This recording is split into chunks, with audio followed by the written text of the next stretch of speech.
আমার আব্বাজান দাদাজান চরবনের জমিনে ঘুমায় আছে।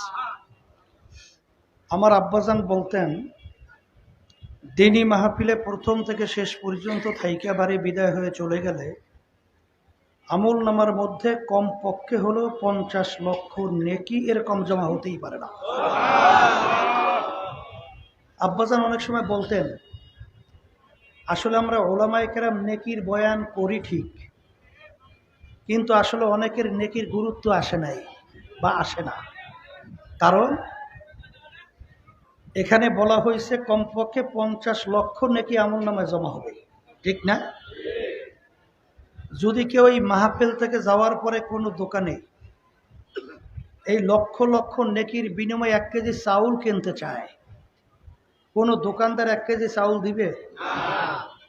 জুতার দোকানে একজোড়া জুতা কেনা যায়? তাই যারা বস্তুবাদী এরা বলে, যা দেখি না দু নয়নে, বিশ্বাস করি না গুরুর বচনে। নাউজুবিল্লাহ। এই বস্তুবাদীরা কিন্তু আমাদের এই কথা নিয়ে টিটকারি মারে হাসে।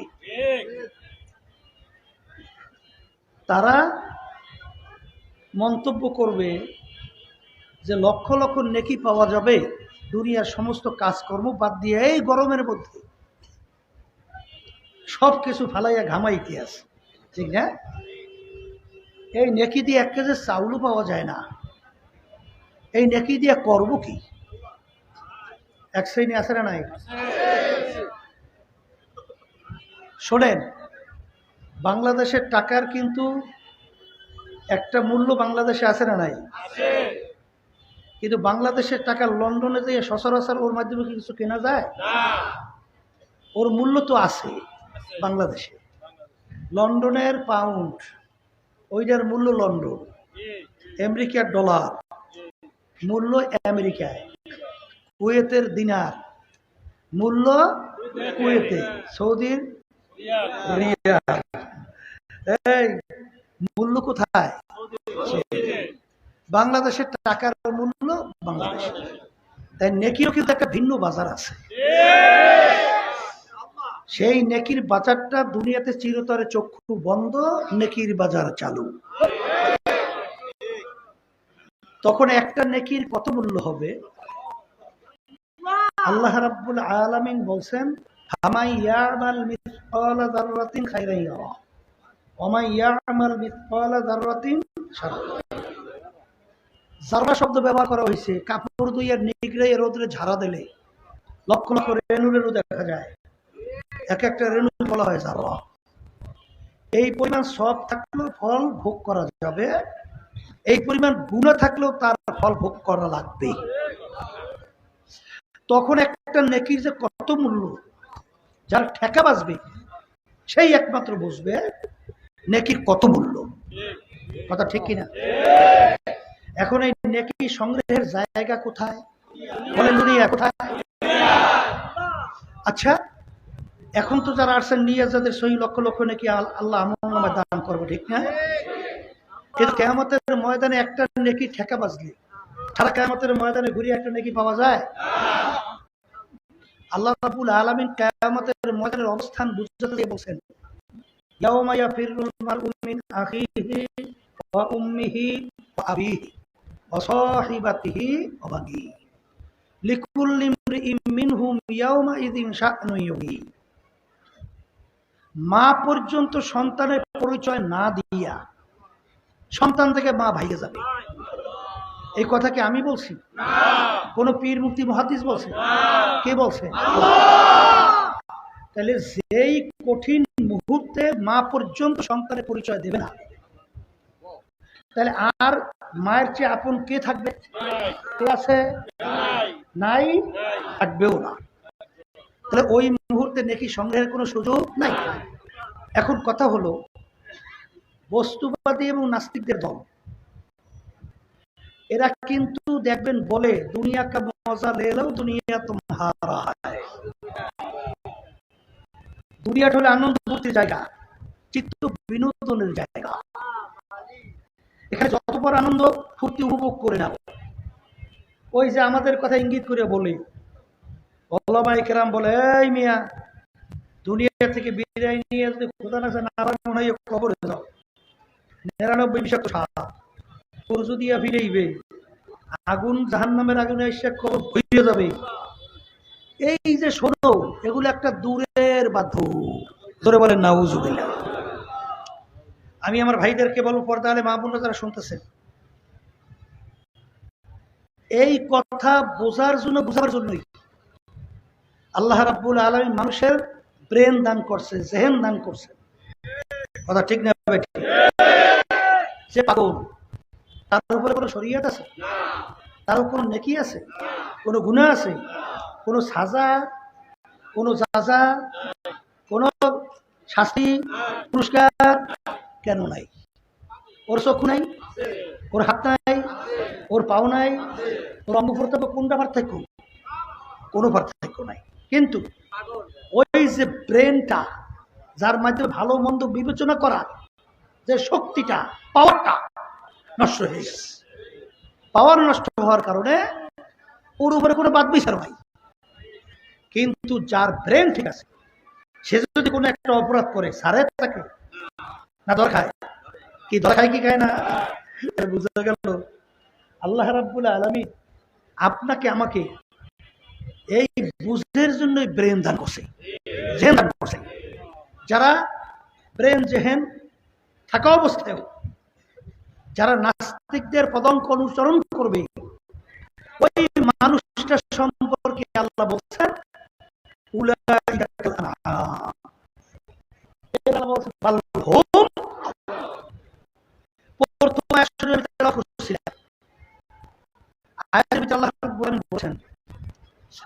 যত মাখলুকাত আমি সৃষ্টি করেছি এর ভিতরে সর্বশ্রেষ্ঠ সম্মানিত করে মানুষকে সৃষ্টি করছি। সবাই বলেন আলহামদুলিল্লাহ। তাহলে আমরা যারা মানুষ, সৃষ্টির সেরা,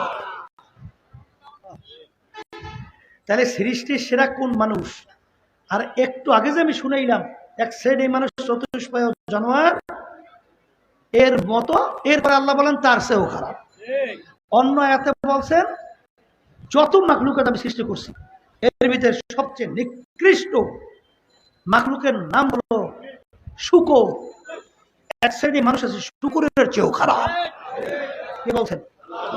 আবার বলেন আল্লাহ বলছে। এখন কোন মানুষ সম্মানিত, কোন মানুষ নিকৃষ্ট, এইটা বোঝার জন্য, বোঝার জন্যই এই মাহফিলের ব্যবস্থা। এই আমাদের বাংলাদেশে কয়েকদিন আগে যে আমাদের ভবিষ্যৎ প্রজন্ম মেধাবী মেধাবী ছেলেগুলোকে, হাফেজদেরকে, আলেমদেরকে, আমাদের বাংলাদেশের জনগণ মানুষকে নির্বিচারে গুলি করে পাখির মতো রাস্তার ভিতরে লুটে অনেকে বলে যারা এই কাজটা করছে, বিশেষ করে প্রধানমন্ত্রী দাবি করতেন হাসিনা, ওর আত্মাই বলতে বলে নাই, বলে আত্মাই ছিল না। নাহলে এইভাবে মানুষগুলোকে কিভাবে গুলি করে হত্যা করে?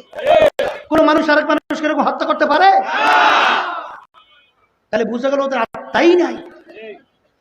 তাহলে বুঝা গেল আত্মা নাই শব্দটা যখন বলছে, এখন বুঝতে হবে আত্মা জিনিসটা কি। ঠিক না ভাই? এই আল্লাহ রাসূল সাল্লাল্লাহু আলাইহি ওয়াসাল্লাম বলে, আলা ওয়া ইন্না ফিল জাসাদি মুদগাহ ইযা সালুহা সালুহাল জাসাদু কুল্লুহু ওয়া ইযা ফাসাদাত ফাসাদাল জাসাদু কুল্লুহু আলা ওয়া হিয়াল কলব। আল্লাহ রাসূল সাল্লাল্লাহু আলাইহি ওয়াসাল্লাম বলেন, প্রত্যেকটা মানুষের ভিতরে ওই ওরা যারা আত্মা বলে, ওইটা হাদিসের ভাষায় কলব বলে। কি বলে? জোরে বলেন, জোরে বলে। ওই যে কলবটা, ওই আত্মাটা একটা গোশতের টুকরা। ওটা কি?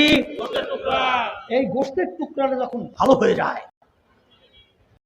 তখন ওই মানুষটা নির্বিচারে এইরকম ভাবে বিনা অপরাধের মানুষগুলোকে গুলি করে মারতে পারে না। ওই আত্মা যদি ভালো থাকে,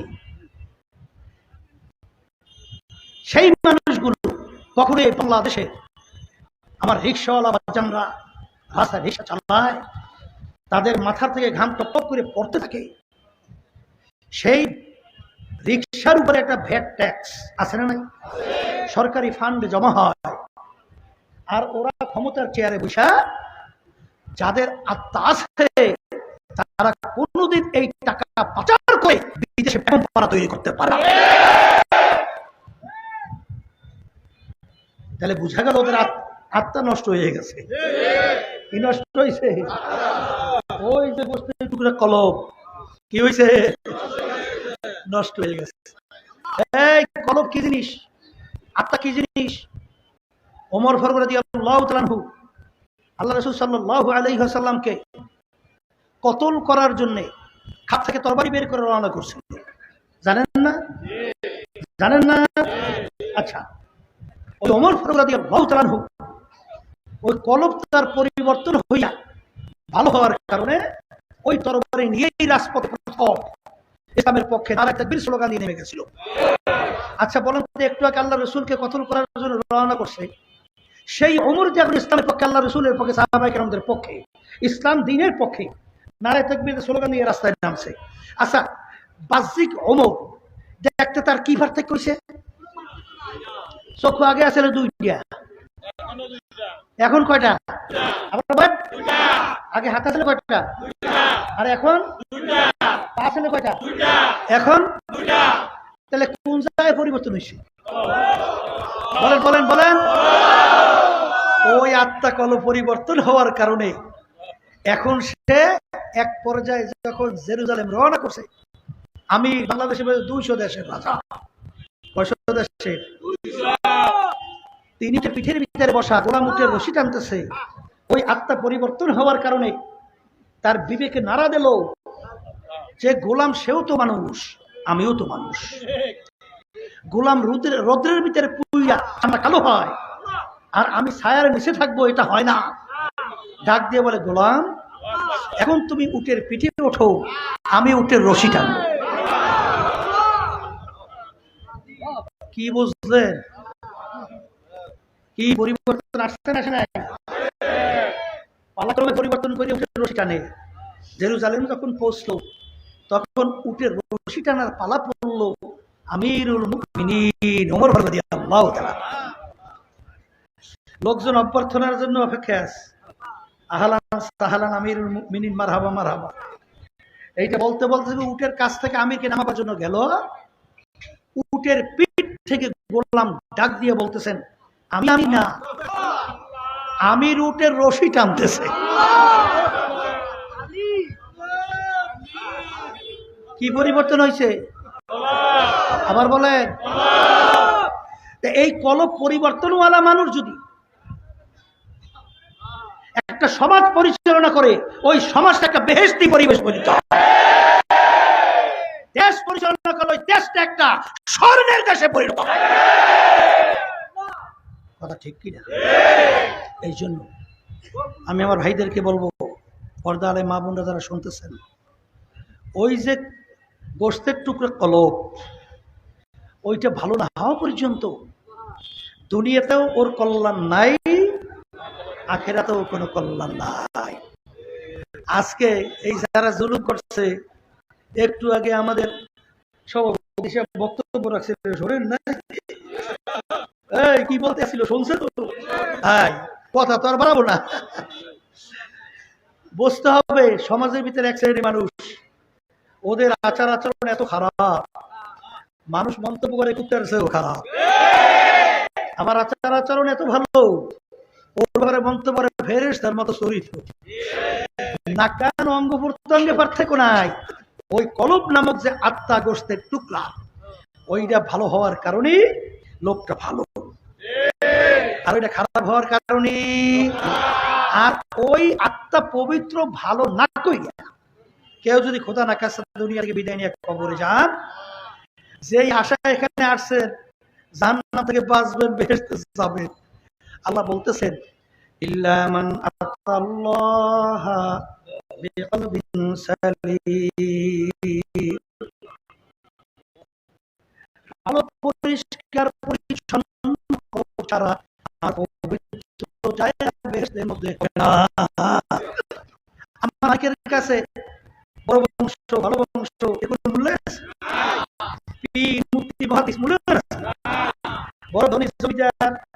এমপি মিনিস্টার, অমুক তমুক সমুক, যদি তাই হতো মেয়া বেলাল রাদিয়াল্লাহু তাআলা নাম না, বললাম তিনিও বংশের দিকে একেবারে নিচু, চেহারার দিকে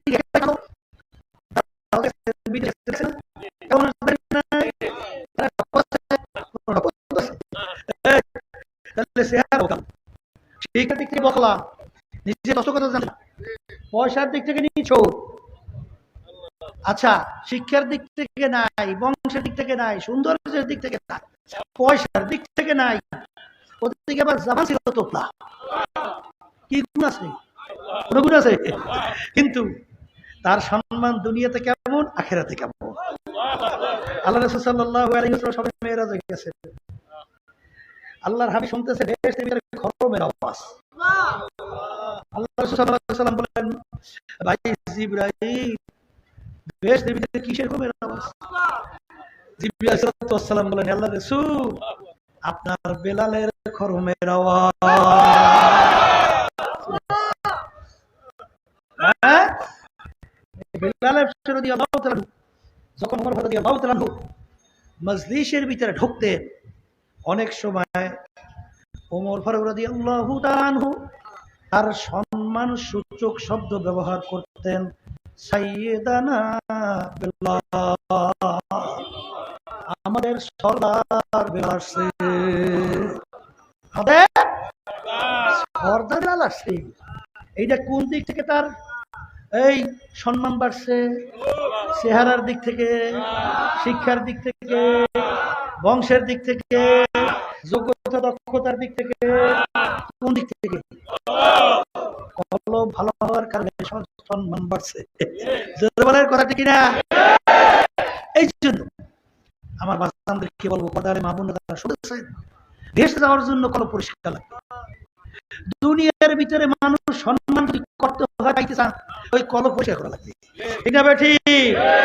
তাইলে দুনিয়াতেও তার সম্মান পাওয়ার জন্য কলম ভালো লাগবে, আখিরাতেও সম্মান পাওয়ার জন্য কলম ভালো লাগবে।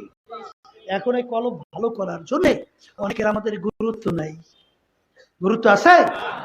শরীরের রোগ হইলে তখন দেখবেন গুরুত্বের শেষ নাই, বিভিন্ন ডাক্তারের কাছে দৌড়ায়। এবার বাংলাদেশের ডাক্তার যদি বলে এই রোগ বাংলাদেশে ভালো চিকিৎসা নাই, বিদেশে যাও। এরপর অনেক সময় টাকা পয়সা থাকে না, অনেক সময় জায়গা জমি ঘর বাড়ি বিক্রি পরিচয় করিয়েও বিদেশে যায় কি যায় না, কি চিকিৎসা করে? শরীর কিসের চিকিৎসা? আচ্ছা, যত চিকিৎসা করুক তারপরও কি একদিন মরণ লাগবে? লাগবে? এরপরও কিন্তু একদিন মরণ লাগবে। কিন্তু যারা ঈমান আনছে, যারা মুসলমান দাবি করে, আমার বাজানদেরকে পর্দালে মা বোনদেরকে বলবো, আল্লাহ সাফ সাফ জানাইয়ে দিয়েছেন যে পরিষ্কার কলব ছাড়া রোগাগ্রস্ত কলব আমার পবিত্র জায়গা বেহেশতের মধ্যে হবে না। এই কলবের রোগের চিকিৎসার জন্য অনেকেরই দেখা যায় কোনো গুরুত্ব নাই, কোনো গুরুত্ব। এই কলবের চিকিৎসক কারা? MBBS doctor, FRCS doctor. এই কলবের পরিষ্কার রোগ করার জন্য ডাক্তার হলো হক্কানি উলামায়ে কেরাম, হক্কানি পীর বুজুর্গেরা। আমি ভুল বলছি না ঠিক বলছি? আল্লামা জালালউদ্দিন রুমি রাহমাতুল্লাহি আলাইহি বলছেন, খোদ মাওলানা রুমি নাশদ তা গোলামে শামসুত তিবরিজি নাশদ। আমি রুমি ততক্ষণ পর্যন্ত রুমি হতে পারি নাই যতক্ষণ পর্যন্ত শামসুত তাবরিজির শাগরেদ হইতে পারি না। তাহলে সোহবাতে যাওয়া লাগবে, এই মুখ খুলে বলেন লাগবে। এই বাস্তবতা হাজার হাজার লক্ষ লক্ষ বাংলাদেশে আছে না? আছে। এই সেদিনকার আমি আসছি, ওই কিছুদিন আগে ছিলাম কুড়িগ্রাম, বুঝলেন না? রংপুর, সেখানে সুনামগঞ্জে কালুগা কাঠ, নাম কি? কালুগা। সর্বনামে মাহফিলে মুজাহিদিরা সরমনের মুহিবিনিয়া পাওয়ার ধইয়া তাকে নিয়ে গেছে সরমনের মাহফিলে। নেওয়ার পরে আমি লোকজনের সঙ্গে দেখা করতেছি। এখন কি জানি আমার কানে কানে বলে, হুজুর কালু ডাকাতকে নিয়ে আসছি। আমি বলি কিসের কালু ডাকাত? পিছনের দিকে ফিরে তাকাইয়ে দেখি সুবহানাল্লাহ, এইরকম চেহারার মানুষ আমার নজরে জীবনে আমি দেখিনি। হুজুর তা কেমন? এইরকম মোটা মোষ, এই ঘুরে কানে ঘুরে ঘুরেই গেছে, কথা বুঝলেন? এইরকম মোটা, এই কানে ঘুরে এই। আচ্ছা, এরপরে তাকাই দেখি এই পর্যন্ত চুল দাড়ি কামানো, এই পর্যন্ত। ওদিকে শরীরের ভিতরে একটা পোশাক পরছে, তাও কালো পরছে পোশাক, তাও কালো, লোকটাও কালো, চেহারা তো এই এত বড়, ওদিকে চোখ এর বড় লাল। আমি ওই দৃশ্যের মানুষ আর দেখিনি। তাকাই দেখলেন আল্লাহ, দেখুমনিতে কি আহা! ওই চরমনার ময়দান বাজান, জাকিরিনদের ময়দানের মধ্যে, জাকিরিনদের মজলিসের মধ্যে, নামাজিদের মজলিসের মধ্যে, আল্লাহ ওয়ালাদের মজলিসের ভিতরে আল্লাহর বান্দা 3-4 দিন থাকার পরে এখন সেদিন কারো দেখা হইল, তাকাইলে মনে হয় একজন আল্লাহর ওলি হয়ে গেছে। পরিবর্তন হয়েছে না হয় নাই? গেছিলাম উত্তরবঙ্গে গত বছর, আগের বছর মনে পড়ে, তখন আমাদের মাহফিল করতেই দিত না। এই কোনো অশ্লীলতার কোনো শেষ ছিল না, কিন্তু মানুষ দিনের কথা শুনবে, দিনদার হবে, নামাজি হবে, ভালো হবে, ভালো হইলে সমাজ ভালো হবে। এই পুরো ক্রিয়া বন্ধ করে দিয়েছিল, আর আমার মাহফিল করতেই দেবে না। তা ওই লোকটা খুব এলাকার প্রভাবশালী, সর্বনায় মুজাহিদিরা খুব তাকে ধরাধরি করে সর্বনায় মাহফিলে লয়ে গেছিল। বহুদিন চেষ্টা করছে, পারে নাই, একবার পারছে, নিয়ে গেছে। সে বলতেছে সর্বনায় বিশ্বে হুজুরি আসবে, যা হোক আমি মাহফিল করাবই। মাহফিলের ব্যবস্থা করছে, করার পরে সে মানে এসার আগে মনে পড়তেছে বক্তব্য রাখতে গেছে, আমি শুনতেছিলাম, বুঝতে? সে বলতেছে সর্বনায় কি জিনিস?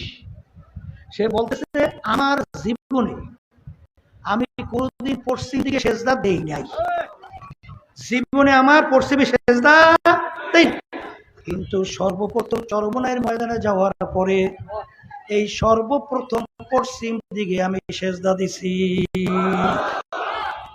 তাই সেখানে যাওয়ার পরে ভালো হয়েছে না খারাপ হয়েছে? হ্যাঁ, এরকম 1-2 না, লক্ষ লক্ষ, হাজার হাজার। এই কি পরিবর্তন? আগে সেই ব্যক্তিই আছে, ওই কালু ডাকাত কিন্তু আগের কালু ডাকাতই আছে, অর্থাৎ তার চেহারার পরিবর্তন হয় নাই, তার অঙ্গ প্রত্যঙ্গের কোনো পরিবর্তন হয় নাই। কোন একটা জায়গায় জানি পরিবর্তনের কারণে তার জীবনের মোড় ঘুইরা দিন রাত্রের মতো পরিবর্তন। ঠিক জোরে বলেন, কথা ঠিক না ঠিক? তাহলে এখন হক্কানি ওলামায়ে কেরামদের কাছে যাওয়ার পরে তখন তোমার এই কলবের চিকিৎসা করবি।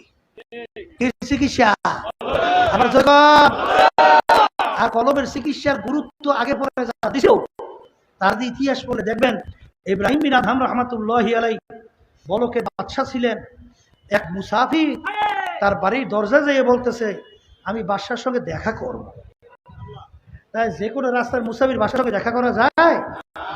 এই রাস্তার এই গেটের যে পাহারাদার, সে বলতেছে এই মিয়া তুমি কে? এই বলছে বাদশার সঙ্গে দেখা করবে। কোথার থেকে আইছো তুমি? কোনো নিয়ম টিয়ম বুঝি টুঝি না, আমাদের বাদশার সঙ্গে দেখা করো। এক পর্যায়ে ফাড়াফাড়ি, বাদশা ব্যাপার কি, গেটে ঝামেলা কিসের রে?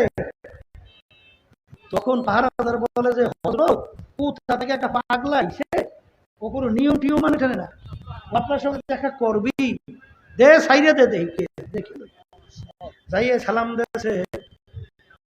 আচ্ছা, সালাম দিয়ে এবারে আপনার এই মুসাফির খানায় আমি একটু থাকতে চাই। বাদশার রক্ত পায়ের মাথায়, পায়ের রক্ত কই? মাথার মেজাজ খারাপ। এই পাগল, এই কোথা থেকে আসো? এইটা আমার সিংহাসনের স্থায়ী বাড়ি, তুই এইটাকে মুসাফির খানা বানাইস? তুই তো আমার ইজ্জত নষ্ট করছো। হ্যাঁ, করছো কি? তুই ইজ্জতই থাকবে না আমার। এখন মুসাফির ডাক দিয়ে বলে, বাদশাহ ভুল হইলে মাপ চাই। মুসাফির খানা কাকে বলে, স্থায়ী বাড়ি কাকে বলে? বাদশাহ বলে, মুসাফির বাড়ির দরজায় ঘর দেখছো, দেখছি, ওইটা হলো মুসাফির খানা। বাদশাহ ওইটার পরিচয় কি? বলে, রাস্তায় পথিক চলতেছে, রাত্রি হয়ে গেল, অস্থায়ী ভাবে রাত্রি যাপন করলো, পরদিন উঠে তার গন্তব্যের দিকে চলে যায়, এইভাবে অস্থায়ী আসে যায়, তাকে বলে মুসাফির খানা। অস্থায়ী ভাবে আসে যায়, কি বলে? বাসায় স্থায়ী বাড়ি কাকে বলে? বলে যেখানে সব সময়ের জন্য মানুষ থাকে। বাসা পরিচয় পাইছি, মুসাফির খানা স্থায়ী বাড়ি পরিচয় পাইছি। তাহলে বাচ্চা একটা প্রশ্ন করি, তাহলে দুনিয়া সৃষ্টির পর থেকে মনে আপনি বাড়িতেই আছেন, সেখানে সবসময় মানুষ বসবাস করে, তাহলে তো আপনার দুনিয়া সৃষ্টির পর থেকেই আছে। বাদশা ডাক দিয়ে বলে, ওরে বোকা মুসাফির, না না, আমার আগে ছিল আমার আব্বা। বাদশা, আপনার আব্বা কোথায় গেল? সে তো দুনিয়া থেকে বিদায় নিয়ে কবরে। মুসাফির বলে, বাদশা আপনার আব্বা কি আসবে না? এ পাগল মুসাফির, একবার যদি মানুষ দুনিয়ার থেকে বিদায় নিয়ে কবরে যায় আর কোনদিন আসে না। বাদশা, আপনার আব্বার আগে কে? দাদা, সে কোথায়? সেও কবরে। বলে, সেও কি আসবে না? সেও কোনোদিন আসবে না। বাদান, তাহলে আপনি মনে হয় চিরজীবন থাকবেন? তখন বাদশা বলে, মুসাফির, কুল্লু নাফসিন যায়িকাতুল মাউত, মানুষ মরণশীল, আমি একদিন দুনিয়া থেকে বিদায় হব। এই 5-6 তারিখ এর আগে থাকতে এই ছোট ছোট বয়সের বাচ্চারা সান্ত্বনা আর দুনিয়ার এই চেহারা আরো আর দেখতে পারবে না। মা কান্দে আজ কয়েকদিন পর্যন্ত, বাচ্চা আমাকে মা বইলা ডাকে না।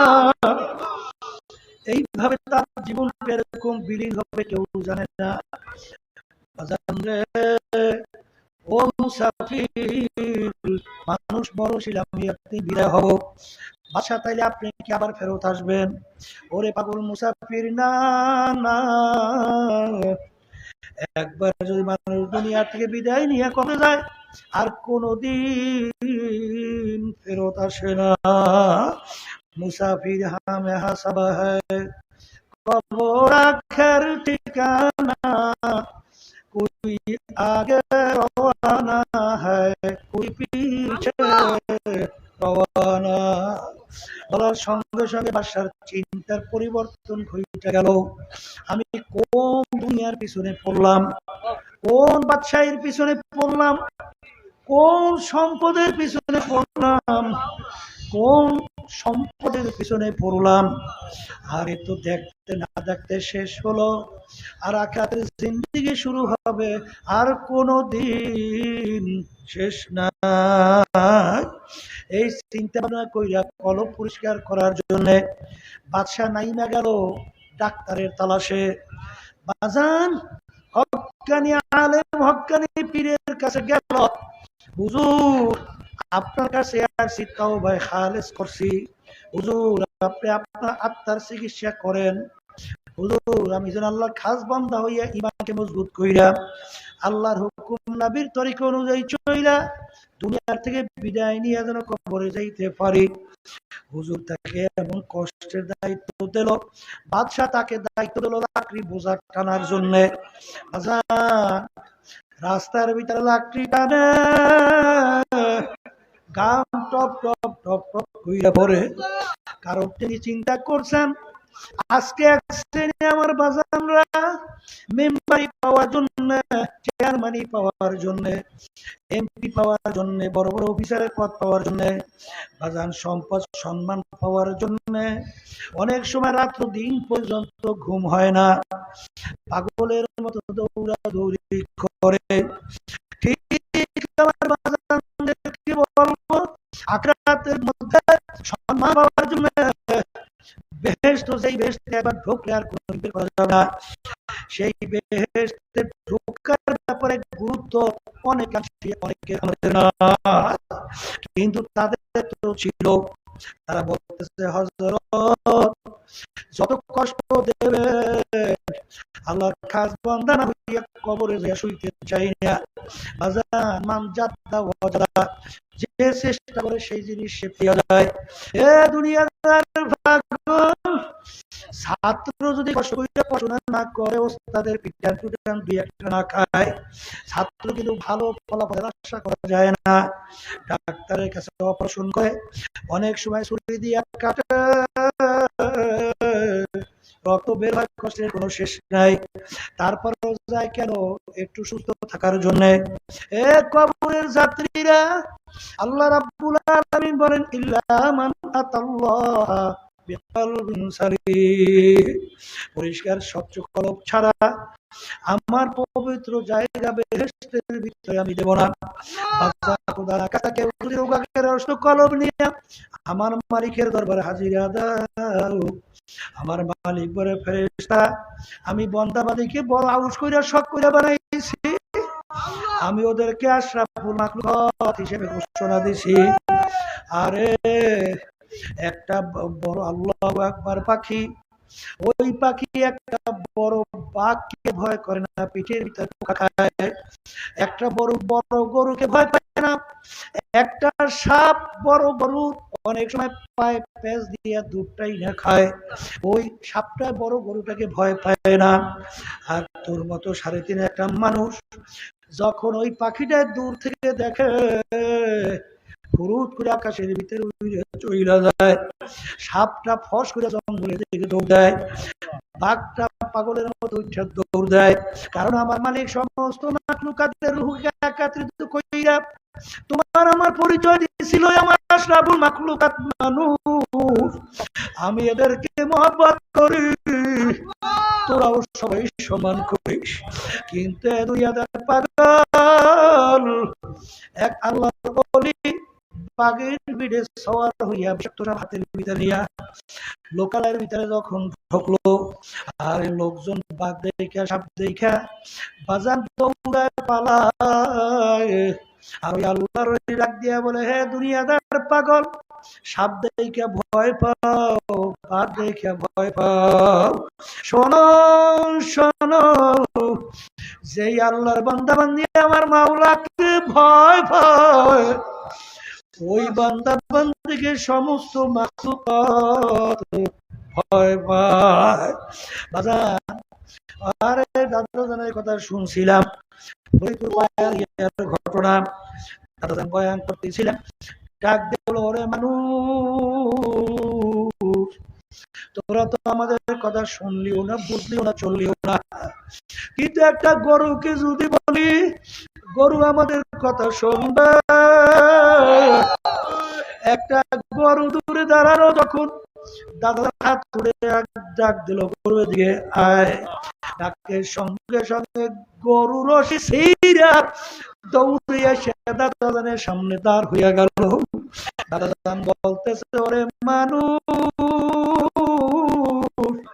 গরু আমাদের কথা শুনলো, আর তোরা আশরাফুল মাখলুকাত মানুষ হইয়া আমাদের কথা শুনলি না।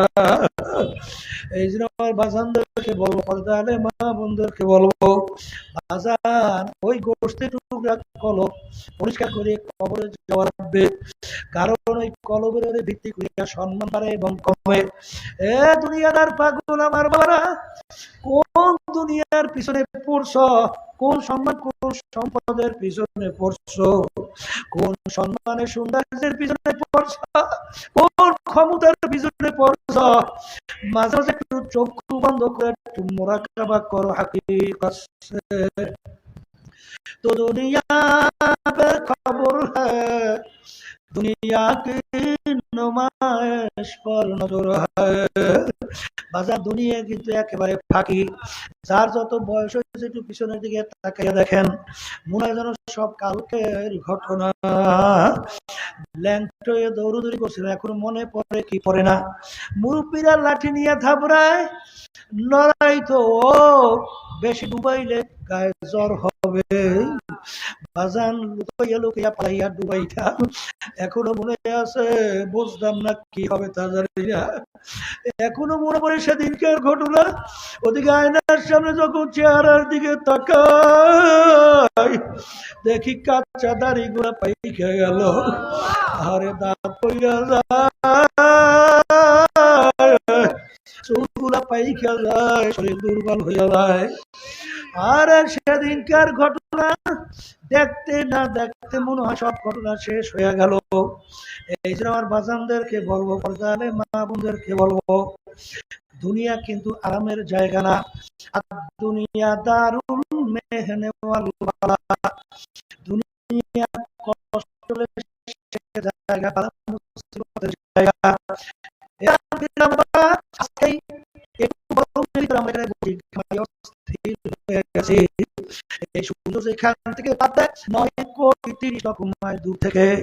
সূর্যের যেদিকে তাপ বেশি উপরের দিকে, তাপ কম নিচের দিকে। আল্লাহ রাসূল বলেন, আমার উম্মতেরা কিয়ামতের ময়দানে আমার মালিক এই সূর্য এক হাত বা সোয়া হাত মাথার উপরে উপর করে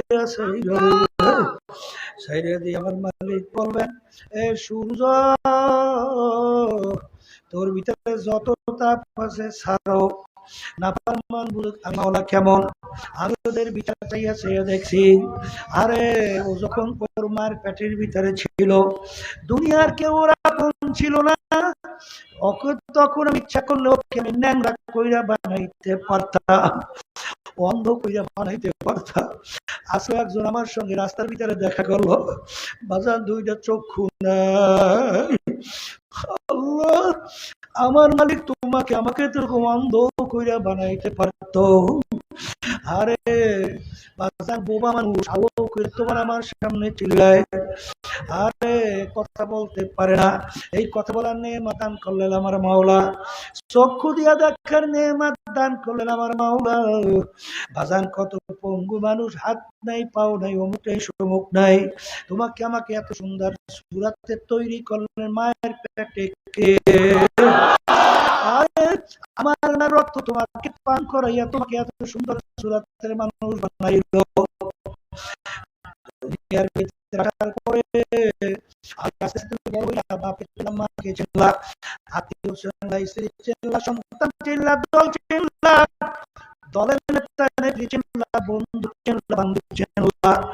এখন তোমার মা যখন তোমাকে ডাকতে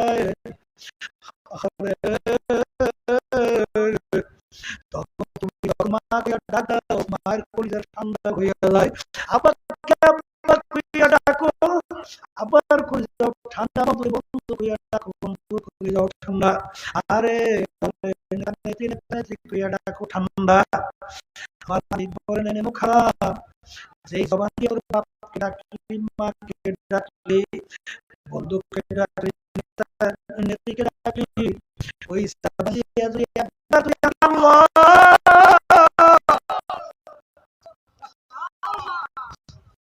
আল্লাহ বলে যদি একবার আমাকে ডাক দিতি, আমার এই কুদরতি কলিজাও ঠান্ডা হয়ে যাইত। আমি তো বিচার দেখছি, আরে ও সব হুকুম আমার সমস্ত আমার হুকুম মানে নাই। সূর্য তো যত তাপ আছে আবার মান বুঝুক আমি মাওলা কেন, ঘর নাই, বাড়ি নাই, পানিও নাই, গাছও নাই, জমিনটা তামার জমি, ওই সূর্য তামার জমি কইরা লাল চামড়ার মতো আগুন নাও কোনো জায়গা নাই, বন্ধু নাই, বান্ধব নাই, বাপ নাই, মা নাই, স্ত্রী নাই, দলের নেতা নাই। আরে ওই সুযোগ আমাদের তালুটা টাস টাস করিয়া ভাইটা ভাতের মতো মগজ টকবক করে উঠাইয়া ভাইয়া ভাইয়া পড়তে থাকবে। আমার মালিক করে লা ইয়ামুতু ফিহা ওয়ালা ইয়াহইয়া, মানুষ বাঁচবেও না মরবেও না। ওই মুহূর্তে তালাশ করে আর কিছুই ছায়া পাওয়া যাবে না। এই জন্য আমার বাজানদেরকে বলবো, পর্দানে মা বোনদেরকে বলবো, বাজান লেখা কখন সময় আকাশে তোমারও জানা নাই, আমারও জানা নাই। আমার মালিক যখন আপনি নিয়ে আসছেন, আমার মালিক বড় দয়ার মাওলা, মায়ার মাওলা। আমার দুনিয়ার বন্ধু বান্ধব অন্যায় করলে লাথি মেরে অনেক সময় বন্ধুত্ব ছাইরা চইলা যায়, কিন্তু আমার মালিকের সমস্ত নেয়ামত ভোগ কইরা তুমি আর আমি নাফরমানি করলাম, আমার মালিক তার জমি থেকেও ভাগাইয়া দেয় নাই, তার নেয়ামত থেকে বঞ্চিত করে নাই। বাজান বরঞ্চ আমার মালিক ডাক দিয়া বলে, এ বন্দাবান্দি আয় আমার কাছে তাওবা কইরা দিলটাকে ভাইয়া, তুই যখন মাপ চাবি আমি তোকে শুধু মাফ করবো, তো শুধু তাই না, গুনাহকে আমি নেকের দ্বারা পরিবর্তন কইরা দেব। আমার মালিক সব সময় তোমার আমার দিকে তাকাইয়া অপেক্ষায় থাকে কখন বন্দাবান্দি আমাকে ডাক দেবে। লা তাখুযুহু সিনাতুন ওয়ালা নাওম, আমার মালিকের ঘুমও নাই, ঝিমানিও নাই। বাজান তুমি আর আমি নাকটাইয়া ঘুমাই, আমার মালিক কিন্তু ঘুমায় না, ঝিমানিও নাই। আমার মালিক কেন ঘুমাই না? তোমার আমার মায়ের কারণে আমার মালিকের ঘুম হয় না। আমার মালিক ডাক দিয়ে বলে, বান্দা বান্দি, তুই গভীর রাত্রে বিপদে পড়ে আমাকে ডাক দিবি, আল্লাহ আল্লাহ। ওই সময় যদি আমি ঘুমাইয়া থাকি, তখন তো ডাকের কে সাড়া দিবে? এই জন্য তোদের মায়ায় আমাকে ঘুমাইতে দেয় না। এ দুনিয়াদার পাগল আমার বাবারা, দুনিয়াতে যদি সম্মান চাও, আখিরাতে যদি মুক্তি চাও, সম্মান চাও, কলব পরিষ্কার করো, আল্লাহর হুকুম নবীর তরিকা অনুযায়ী নিজের জীবনকে চালাও। ওখানে পীর বুজুর্গদের সাথে সঙ্গে পরামর্শ নাও, তারপর দুনিয়া থেকে বিদায় নিয়ে কবরে যাও। কারণ দুনিয়ার কাজে 5 বার যদি ঠগো, আবার ওই কাজের ভিতরে চেষ্টা করলে জিতবার আশা করা যায়, কিন্তু একবার